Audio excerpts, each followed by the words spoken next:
কথায় বলে ঠেলার নাম বাবাজি। এই প্রবাদ এখন হাড়ে হাড়ে বুঝছেন তারেক রহমান। বাংলাদেশের আসনে এখন বিএনপির সরকার। প্রধানমন্ত্রী তারেক রহমান 1 দশকেরও বেশি সময় ধরে বিদেশে ছিলেন তারেক। সম্প্রতি মা খালেদা জিয়ার শারীরিক অবস্থা অবনতি হওয়ায় দেশে ফেরেন তিনি। সূত্রের খবর, তারেকের বাংলাদেশে ফেরার পিছনে হাত রয়েছে ভারত সরকারের। বাংলাদেশের ত্রয়োদশ ভোটে জামাত আসুক চেয়েছিল মার্কিন যুক্তরাষ্ট্র, কিন্তু তাদের এই পরিকল্পনা ভেস্তে দেয় মোদী সরকার। শুধু তাই নয়, জামাতের অভিযোগ ছিল ভারত সরকার পরিকল্পনা করে তারেক রহমানকে দেশে ফিরিয়েছে এবং ভোটে বিএনপিকে জিতিয়েছে। বাংলাদেশের ভোটের পর মার্কিন যুক্তরাষ্ট্র থেকে ফোন যায় ভারতে। অর্থাৎ ট্রাম্প সরকারও জানতে চায় যে বাংলাদেশের এই জয়ে হাত রয়েছে ভারতের। সূত্রের খবর, কেন্দ্রীয় সরকারের সঙ্গে একাধিক বিষয়ে চুক্তি হয়েছিল বাংলাদেশের। এই চুক্তির অন্যতম ছিল বাংলাদেশের বুকে জামাতের কাজকর্মকে বন্ধ করা। এছাড়াও অন্যতম শর্ত ছিল বাংলাদেশের রাজনীতিতে আওয়ামী লীগকে ফেরাতে হবে, তাদের উপর থেকে সমস্ত নিষেধাজ্ঞা প্রত্যাহার করতে হবে।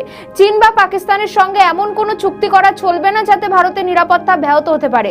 এও ছিল ওই চুক্তির আরেকটি শর্ত। বিএনপির জয়, খালেদা জিয়ার দীর্ঘ রোগভোগের পর মৃত্যুতে সমবেদনায় সবেতেই ভারত ছিল বাংলাদেশের পাশে।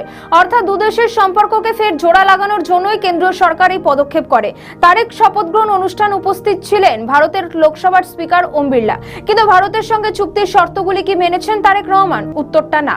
ধীরে ধীরে জামাতের সঙ্গে সম্পর্ক তৈরি করলো বিএনপি।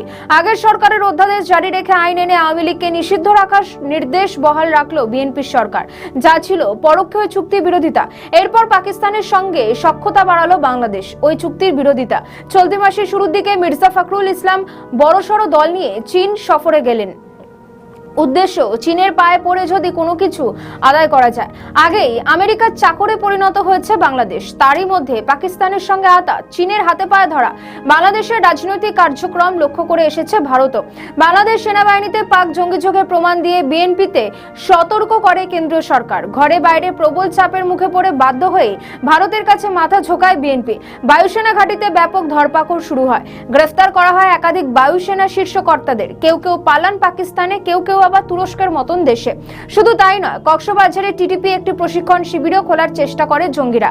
রাজনীতির কারবারিদের একাংশের মতে এই গোটা অভিযানটাই হয়েছে দিল্লির নির্দেশে।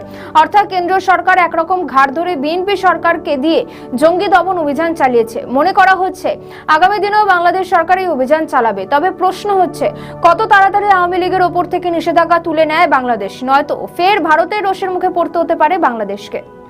আমাদের নতুন পেজ সাবস্ক্রাইব করুন আরও বাংলাদেশের খবর পেতে।